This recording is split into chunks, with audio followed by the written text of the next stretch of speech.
Storyteller. The unseen battle. The city thrummed with its usual chaos, horns blaring, footsteps echoing, and voices rising in hurried exchanges. Olivia wove through the crowd with practiced efficiency, her polished shoes clicking on the pavement as she navigated her way to the subway.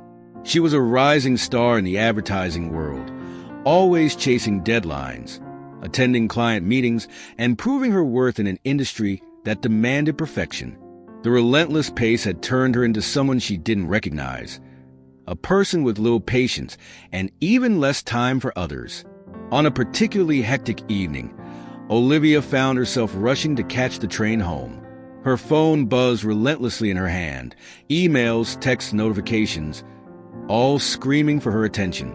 As she glanced down to respond, she collided with an older man carrying a precarious stack of newspapers. They tumbled to the ground in a chaotic mess, scattering across the sidewalk. "Watch where you're going," Olivia snapped, barely looking up as she bent to retrieve her phone, which had clattered to the ground. The man, wearing a threadbare coat and a weathered expression, simply nodded. "Sorry about that, miss," he murmured, his voice steady but tired.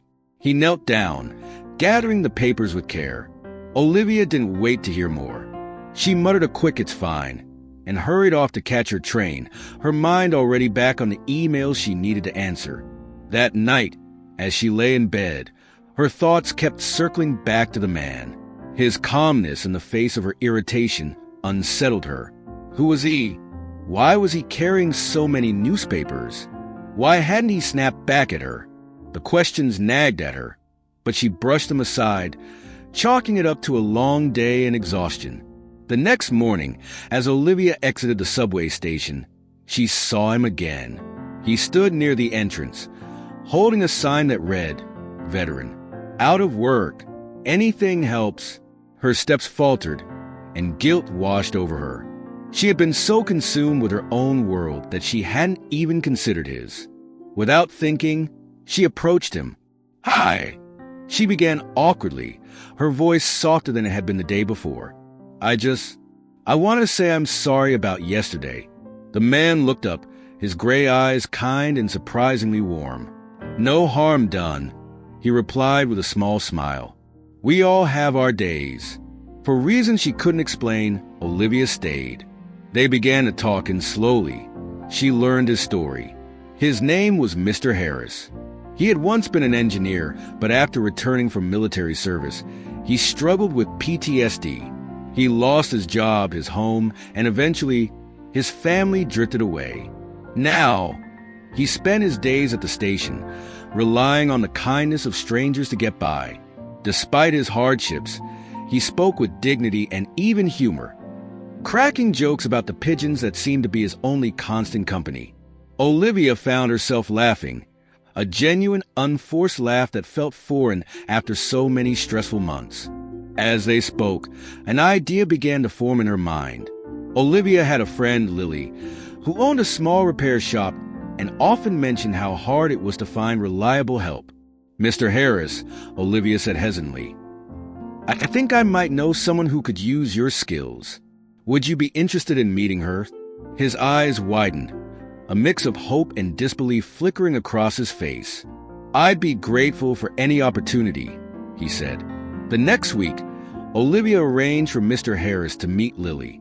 Nervously, he put on his best shirt, one he had carefully washed in the shelter sink, and headed to the interview. Later that day, Olivia's phone rang. It was Mr. Harris. "I got the job," he exclaimed, his voice trembling with emotion. "I don't know how to thank you." "You don't have to," Olivia replied, a lump forming in her throat. "You've already done more for me than you know." From that day on, Olivia began to see the world differently. She noticed the tired cashier at the grocery store who smiled despite her aching feet, the mother on the bus juggling 3 restless children, the teenager sitting alone at the park with sadness in their eyes. She realized that everyone carried invisible battles, stories they didn't wear on their sleeves. The least she could do was meet them with kindness. Months later, as Olivia exited the subway station, she spotted Mr. Harris again. He was standing outside Lily's shop, chatting with customers, his posture straighter and his smile brighter than ever. He saw her and waved enthusiastically. Olivia waved back, feeling a warmth in her chest she hadn't felt in a long time. It wasn't just pride. It was gratitude for the invisible thread of kindness that had connected them and changed both their lives. As she walked away, she thought about the sign Mr. Harris used to hold. Now, she understood its deeper meaning. Everyone has a story. Be kind, because you never know the battle someone else is fighting. Moral: kindness has the power to transform not only the lives of others, but also your own. The smallest gesture can light a path for someone walking in darkness.